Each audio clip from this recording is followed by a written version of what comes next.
ये जो राकेश टिकैत पर हमला किया गया है, इसकी बड़ी, मैं आपको फिर कहना चाहता हूँ, हमने पहले भी कहा था हम बहुत अहिंसक तरीके से आंदोलन चलाने वाले लोग हैं। मैंने कहा था जब मनोहर लाल खट्टर ने एक्सप्रेस हाईवे से किसानों को गुजरने नहीं दिया था, तब मैंने कहा था कि भारत में गाँव के अंदर किसान भाजपा के नेताओं को प्रवेश नहीं करने देंगे। ये बात मैंने कही थी और आपने देखा जगह जगह आप देख रहे होंगे कि ये स्थितियाँ उत्पन्न हुई है। और फिर हमने दूसरी बात कही थी, अगर आप छेड़ेंगे नहीं, 26 जनवरी का हमने दावा किया था 10 लाख किसान दिल्ली आएगा, और छेड़ोगे तो 10 करोड़ लोग आएंगे। ये इन्होंने जो इस प्रकार की हरकत की है राकेश टिकैत जी पर हमला करके, मैं दावे के साथ में कह सकता हूँ ये इनके विनाश का समय आ चुका है, ये समझ लीजिएगा।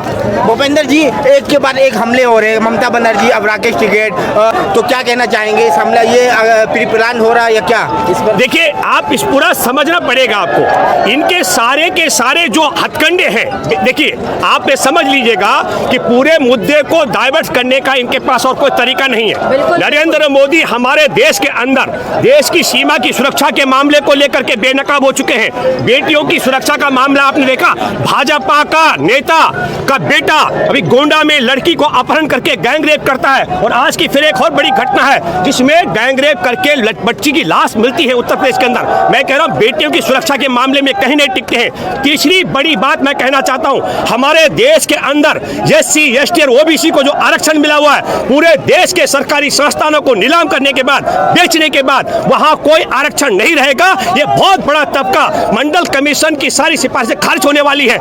इन सब चीजों से ध्यान हटाने के लिए तो जो सरकार हमारे देश में सरकारी संस्थानों को बेच रही हो और वहां पर SC, ST और OBC का जो आरक्षण का जो उनका हक था वो छीना जा रहा हो, वो बहुत बड़ी आबादी इनके खिलाफ वोट करने वाली है। इसलिए इनके मन में यह है कि वो अदालत की जो पोल खोल आई है भी और आरक्षण को लेकर के, उससे ध्यान भटकाने का।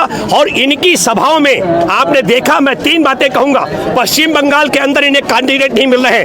दूसरी बात, चुनाव आयोग इनके साथ है, इनको वहां पर पोलिंग एजेंट नहीं मिल रहे, तो पोलिंग एजेंट के लिए क्या किया गया कि बोला जो दूसरे इलाके का होगा। नियम यह था पहले से कि जिसका उस इलाके के वोटर लिस्ट में नाम होगा वही पोलिंग एजेंट बन सकता था, लेकिन चुनाव आयोग भी तोता की तरह काम कर रहा है, दूसरे इलाके का आदमी भी वहां आकर के, तो पोलिंग एजेंट इनको नहीं मिल रहे हैं, इनको कैंडिडेट नहीं मिल रहे हैं, इनको सुनने वाले लोग नहीं मिल रहे हैं। ये सिर्फ 90% टीवी चैनल में बचे हुए हैं, जमीनी स्तर पर भाजपा 90% खत्म हो चुकी है। इसलिए ध्यान भटकाने के लिए एक तरफ आप हमारे किसान आंदोलन पर हमला करते हैं और पूरी योजनाबद्ध तरीके से। दूसरी बात बताता हूं, इससे पहले क्या किया गया, जब आपकी सुप्रीम कोर्ट की कमेटी एक रिपोर्ट सबमिट करने के लिए तैयारी करती है, उससे पहले कोरोना भारत में अच्छा जाता है। इस कोरोना को आपको समझना पड़ेगा। एक तरफ आप कोरोना का भय दिखाते हैं, दूसरी तरफ हमारे किसान नेता पर हमला करते हैं ताकि पूरे मामले से ध्यान भटक जाए। लेकिन मैं दावे के साथ में कह सकता हूं एक बात को, हमारे किसान जुलाई से सड़कों पर हैं और ना कोई कोरोना का भय है, ना शारीरिक दूरी और ना मास्क जरूरी। एक भी व्यक्ति को कोरोना नहीं हुआ। हमारे किसानों को ये कोरोना का भय भी दिखाएंगे। मैं दावे के साथ में कह सकता हूं किसान रुकने वाला नहीं है। इस घटना से इलेक्शन पे क्या फर्क पड़ेगा? बहुत बड़ा, इनका सुपड़ा साफ हो जाएगा। मैं पहले ये मान रहा था कि लगभग पश्चिम बंगाल में 2 दर्जन के करीब ये सीट ला सकते थे, क्योंकि आपको मालूम है कि नहीं, इनको कैंडिडेट नहीं मिले तो इन्होंने लोकसभा के जो चुने हुए और राज्यसभा के सदस्य उतारे हैं। लेकिन मुझे लगता है कि अब जो बाकी जगह पोलिंग होनी है, लोग 100% इनके खिलाफ पोल करने वाले हैं।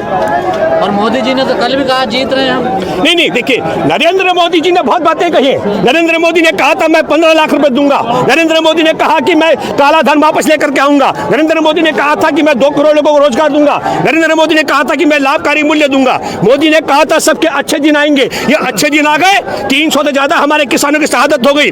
जुलाई से लेकर किसान सड़कों पर हैं। और मैं फिर कहना चाहता हूं, सर्दियों में 0 डिग्री तापमान में जब इन्होंने पानी के तोप के बौछार हमारे किसानों पर मरवाई थी और आसमान से भी प्रकृति भी खिलाफ थी, वर्षा हुई, तब भी किसान सड़क पर था। और आज तापमान आप समझ लीजिएगा कि इस मौसम में तापमान रिकॉर्ड तोड़ गर्मी पर है, तब भी किसान सड़क पर खुले आसमान के नीचे है। ये अच्छे दिन है क्या?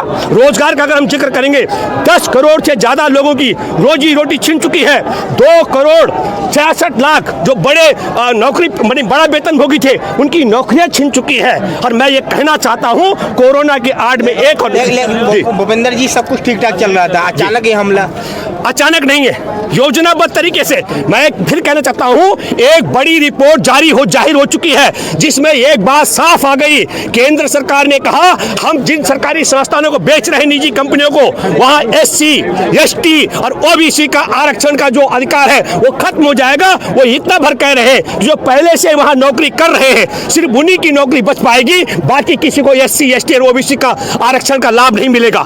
इस सारे बड़े मामले से ध्यान भटकाने के लिए इस समय सैनिकों की हत्या नहीं करवा सकते, इस समय गलवान घाटी की तरह जवान को नहीं मरवा सकते, इस समय करेंगे हमारे किसी किसान नेता पर जानलेवा हमला। उसकी परिणति है राकेश टिकैत पर हमला करवा करके ये सारी जो पोल खोल हुई है ST, SC और OBC का जो आरक्षण का अधिकार छीनने जा रहा है कंपनियां बेच करके, सरकारी संस्थान बेच करके, उससे ध्यान भटकाने का ये सबसे बड़ा जरिया है। मैं दावा कर सकता हूं किसानों को डराने की भी तो किसान को सुनो, किसान के लिए तो मैंने सुप्रीम कोर्ट में जब बोबड़े सुन रहे थे तब मैंने कहा था दावे के साथ में, पूरे संसार के अंदर अहिंसक तरीके से इतना लंबा, इतना बड़ा, निडर, साहसी, शहीद आजम भगत सिंह, अशफाकुल्लाह खां की तरह बलिदान देने वाला ऐसा आंदोलन मानव सभ्यता से लेकर आज तक पहली बार धरती पर हुआ। तमाम लड़ाइयां हथियारों से लड़ी गई, पहला युद्ध है जो अहिंसक गांधी के बताए रास्ते पर लड़ा जा रहा है। आप क्या धमकी देंगे? तब हमने कहा था आपकी लाठी, डंडा, गोली और जेल और तोप इस आंदोलन को न बदल सकती है, न रोक सकती है, न कुचल सकती है, न किसी किसान नेता की हत्या करके इस आंदोलन को खत्म कर सकती है। दावे से मैं कह सकता हूँ। तो ये सड़कें जो जाम हुई है इससे क्या फर्क पड़ेगा? अरे भाई क्या करेंगे? मतलब आप चाहते हैं हिंसा करें? अरे हाँ, प्रतिशोध है हमारा, हमने चुनौती दी है, ये संदेश हम दे रहे हैं, खबरदार। हम देखिए हमारा क्या हमारी दशा, हाथ नहीं उठेगा, कोई नहीं हटेगा।